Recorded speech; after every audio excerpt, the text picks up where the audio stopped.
Video for a 2005-55 VW Touran 2-litre diesel DSG. This is the sports model with 140 brake horsepower. Now it's got this rattling noise here. I'll just let you listen to it.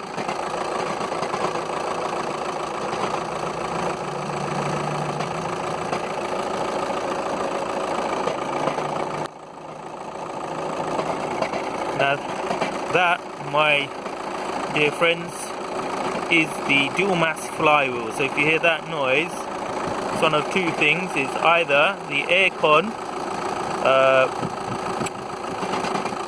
is gone off, but on this instance it's not the aircon, because if you put it on automatic climate control and the noise goes, you know it's the aircon thing. But I've done that with this car and it's still there. In this instance I've had it checked and it's the flywheel that's gone, unfortunately. So you're looking at around £500 to £800 at an Indy, or about £1,500 to £1,800 at a VW dealership. Okay, thank you very much. Bye.